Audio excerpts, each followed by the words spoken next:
You're watching the legal breakdown. So, Glenn, Rudy Giuliani has now been hit with a staggering $148 million judgment in the defamation case brought by Shamos and Ruby Freeman in Georgia. First off, what happens if Rudy Giuliani can't pay that amount? Yeah, winning a money judgment like this, which is huge, is half the battle. Collecting is the other half. So now, unfortunately, this will be a new phase in the lives of Shamos and Ruby Freeman and their legal team. They will be chasing Rudy Giuliani's assets. And it's not a stretch to imagine Rudy Giuliani trying to find all kinds of ways, perhaps nefarious ways, to hide or shield his assets. But now, I mean, they will try to satisfy this money judgment by using the many legal tools and vehicles available to do it. They can put liens on Rudy Giuliani's property. They can seek to have his wages garnished. They can seek what are called writs of attachment and writs of execution. There's actually a procedure, including under the laws of New York, where they can get a writ of execution, and law enforcement authorities can be dispatched to seize some of Rudy Giuliani's property, vehicles, for example. So, there are lots of ways to go about trying to satisfy this money judgment, this award from the jury. But, it's going to be a continued battle, unfortunately, for Shamos and Ruby Freeman. All right, so that's Moss and Freeman. What about Giuliani's options here? Can he appeal this ruling? He can and he will. I mean, virtually all adverse rulings these days, whether in civil cases or in criminal prosecutions, they get appealed. So the appeals process will take some time. He will seek to have the judge stay or pause the execution of this money award while the case works its way through the appeals process. And, Brian, I will say, we have seen so many times when Donald Trump and other nefarious litigants will try to weaponize the delay in the court system to their advantage. And, let's hope at some point our legal system, the machinery of government, wises up and starts to put things on accelerated tracks so that the litigants who win, they are being compensated for damage Rudy Giuliani did to them, to their lives, to their reputation, to their safety. They shouldn't have to fight another 5 years to begin to see some of the money that in a very real sense, Rudy Giuliani owes them. Is it unusual in cases with extraordinary money judgments like this one that the plaintiffs don't actually see that money? I think it is an uphill battle for them to see all of it. I think they generally see some of it, unless, the losing party, Rudy Giuliani in this case, is literally completely indigent. He's got no money, no assets, no income stream. Of course, we know Rudy Giuliani has money, has assets, and has an income stream. I think his condo in New York is on the market for $6 million. That's pretty good for openers. They need to go after that money, the proceeds of the sale. And there are legal mechanisms that they can avail themselves of to make sure their interest in that asset is preserved by the courts. He's got an income stream. He's got a radio show, a podcast, for gosh sakes. He's selling birthday greetings on Cameo. May not be a huge income stream, but there is something of an income stream. He's got some assets. I'm sure he has some bank accounts. So, but it's not unusual in cases where there are enormous money judgments, unless you're dealing with corporations who are on the losing end of those money judgments. It's not unusual for the plaintiffs never to see the entirety of the award that the jury hands out.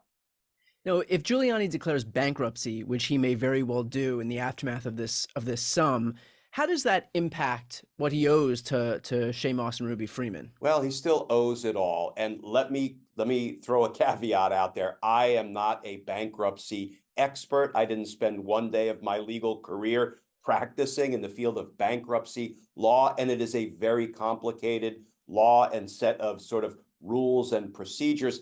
My understanding is that once it moves into bankruptcy court, the bankruptcy judge will basically line up the different creditors and prioritize them and put them in order. And they may each have to share a piece of Rudy Giuliani's assets to satisfy whatever it is he owes the various creditors, or whatever he owes as a result of this jury award, this money judgment. But, it can really get bogged down. And any number of people that Rudy owes money to, I mean, his own lawyers are suing him, for gosh sakes, because he Yeah. hasn't even paid them.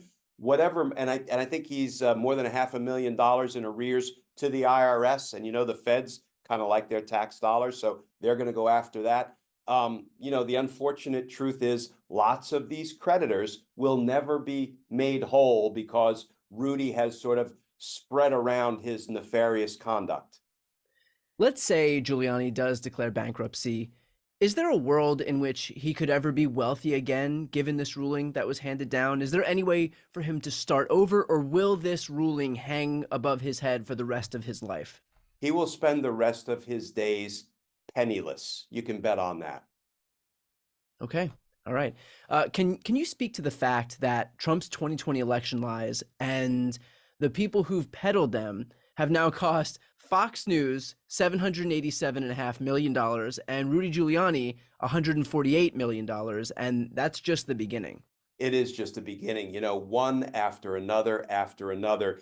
These people who, for whatever reason, were part and parcel of Trump and Giuliani and others' efforts to overturn the results of a free and fair presidential election, or to otherwise sort of put a roadblock up in front of the peaceful transfer of presidential power, one after another, they're going down. Not just Rudy Giuliani in civil litigation, but think about there are prosecutions being brought against fake electors, and not just down in Georgia. We've now seen Arizona charge fake electors, Michigan charge fake electors, Nevada charge fake electors. In Wisconsin, fake electors were sued, and they had to not only offer apologies, but disclose some things that may end up being deeply damaging to Trump and Trump campaign officials and Trump lawyers. So I think the message that should be taken away from all of that, but for today's purposes,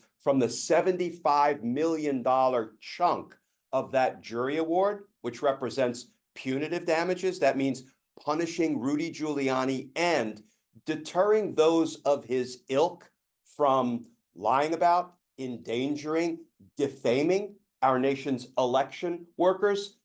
Don't go there.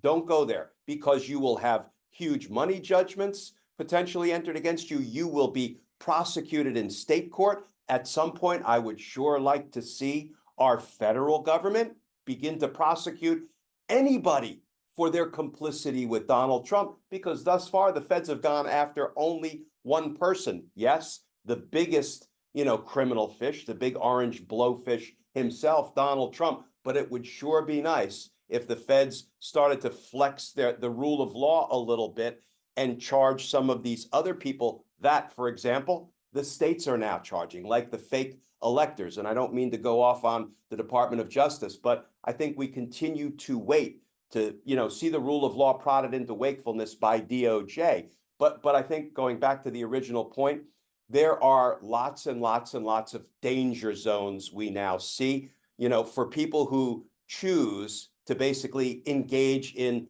election denial in any of its forms. Well, then, to that point, do you think enough is being done between the state level and the federal level with these prosecutions that will serve as enough of a deterrent for when Trump inevitably tries this stuff again ahead of 2024? Yeah, in a word, no. Enough is not yet being done.